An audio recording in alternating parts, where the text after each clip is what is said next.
choices will determine whether you survive. Choose your actions wisely. Every decision you make will profoundly impact you and your companions. The power is in your hands, so choose with caution. The location of the event you face today is Mount OTOTEN. Mission: Summit and survive. Your name is Alexei, 23 years old, a member of the University Mountaineering Club and the trip's designated cameraman. You're tasked with documenting the route, weather, campsites, and every memorable moment with the camera in your hands.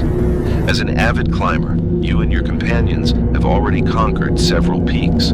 This expedition seemed like just another routine climb. Authorities had approved your route application. Maps, supplies, skis, tents, your camera were all packed and ready. Per the plan, you would cross the desolate northern tundra, traverse a pass rarely visited by locals, then descend through the valley on the other side. This wasn't supposed to be the most dangerous route. At least, that's what everyone thought before they set out. Your team arrive at a quaint town at the foot of Mount OTOTEN. The locals are exceptionally welcoming to you outsiders.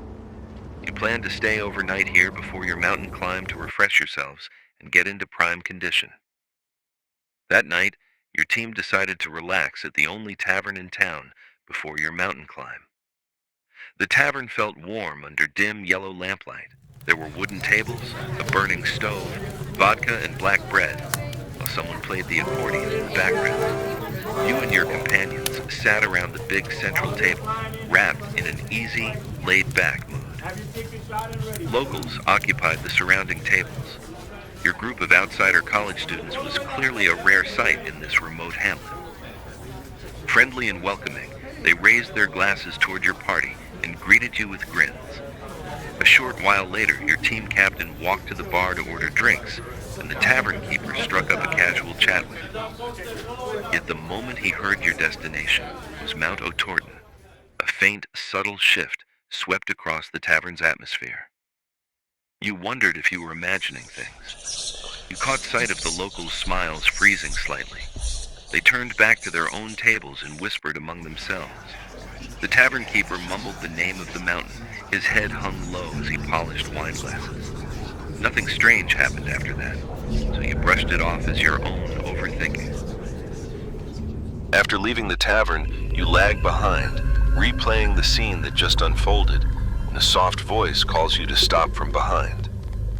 A man stands at the tavern entrance, presumably one of the middle-aged men who watched your group silently earlier.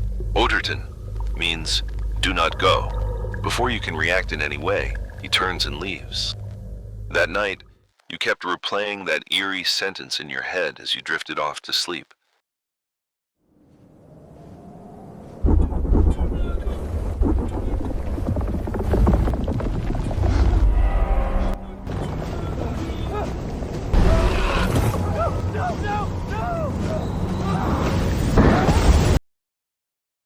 Fortunately, it was only a dream. The next day, you pack your belongings and board an open-top truck heading for the mountain foot. The streets are nearly empty, yet stairs drift out from the windows of houses lining the road. The whole town seems to watch you silently. The journey to the foothills turns colder than expected. After a long ride, you finally arrive at the mountain base, and everyone climbs down from the truck. The team begins unloading backpacks and skis. Only one man stands still, Jim. He leans against the truck, one hand resting on the truck bed, the other pressed tight to his thigh. He explains he caught a chill the night before and couldn't keep warm on the truck ride. His joint pain has flared up and worsened drastically. He may not be able to make the climb. It is obvious that he cannot head back alone and must have someone accompany him, yet that would mean giving up this expedition. The group is discussing who should go. What is your choice? A. Remain silent and wait for another member to escort him back. B. Volunteer to take him back to the town yourself. Choose A. You stay quiet. One member of the team volunteers to escort Jim back to town. You press onward with the rest into the mountains. Choose B. You choose to go back with Jim. You think this will only be a short separation, It is not until officials come to question you later that you know your teammates will never return. For years afterward, you repeatedly dream of your companions vanishing at the far edge of the snowfield. This nightmare haunts your entire life, and you would sacrifice everything to find out what really happened on that mountain. But sadly, you are merely a bystander. The rest of the team marches deeper into the snowfield. At first, all goes well. The group follows the planned route. The sky is overcast yet bearable, and the team members try to keep moods light. Soon, oddities begin to surface. The weather takes a turn for the worse, stopping you short of your intended destination. A faint white glow emanates from the distant mountain ridge, and in several photos you took, an extra set of footprints can be seen far out on the snow. Before night falls, your team must decide whether to push forward to the planned campsite. Make your choice. A. Proceed onward to the scheduled campsite. B. You are strangely captivated by that white light and insist on going to see what it is. C. Demand an immediate return to the small town. A. You choose to press on toward the scheduled campsite. Despite the worsening weather, the group stays organized and you locate the temporary campsite before nightfall. B. One companion in the team is equally drawn to the white light and insists on checking it out with you. The two of you then leave the main group, and no one ever sees you again afterward. C. You demand an immediate return to the small town. Night falls early, your compass spins wildly, and the weather turns brutal. You realize you have been wandering in circles across the snowfield. In the final scene, the protagonist spots the distant lights of the town as you draw near.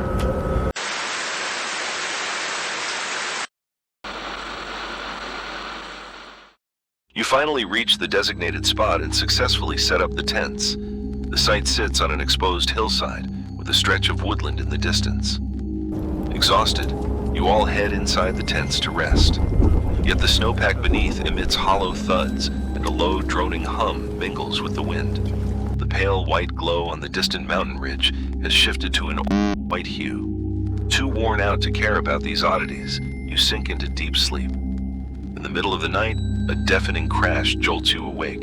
You open your eyes to find the tent being crushed. The fabric caves inward, and the entrance is completely blocked off. Make your choice.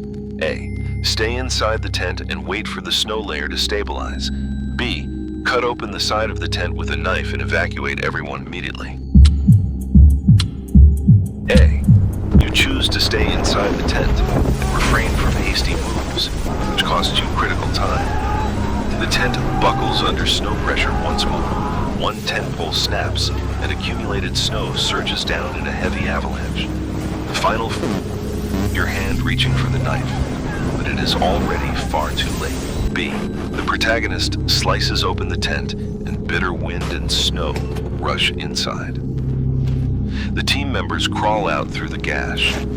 You're only partially dressed, and most of your gear remains trapped inside the tent. Yet you have escaped the tent for the time being. The team flees through the cut opening of the tent. Outside lies pitch darkness, raging blizzards, and frigid temperatures. Most of you are incompletely clothed, and many have no shoes. The tent stands half collapsed on the hillside. The woodland in the distance is the only potential shelter from the wind. Some team members want to head back into the tent. Some people want to head to the woods to build a shelter. Several grow increasingly fixated on the pale green and white glow atop the distant mountain ridge. Convinced there may be people there, you must decide which direction to evacuate toward. A. Move toward the strange glow on the mountain ridge. B. Go back to the tent to retrieve gear. C. Gather everyone and head toward the woods. You press forward toward the pale greenish-white light. As time wears on, your bodies are pushed to the brink of collapse. All that remains is an inexplicable burning fixation. You must reach that place, no matter what. At last, you sense you have arrived, and consciousness slips away. You do not know how much time passes before you register that you had blacked out entirely. When you wake, you find yourself lying on a bed. The two teammates who made it back had summoned the rescue team in advance.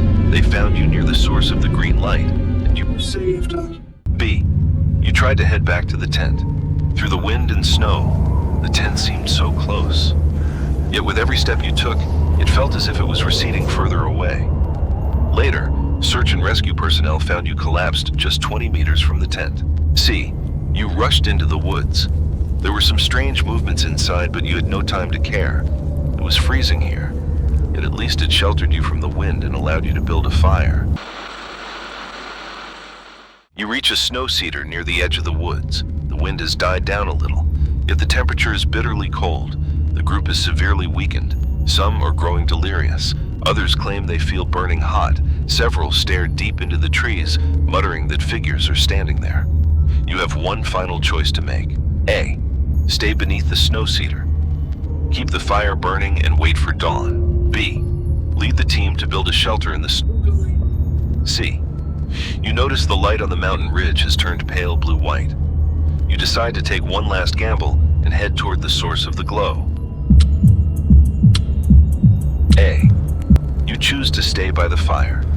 The flames dwindle little by little, yet you feel increasingly overheated. Overcome by the unbearable warmth, you strip off your clothes and drift off to sleep. B.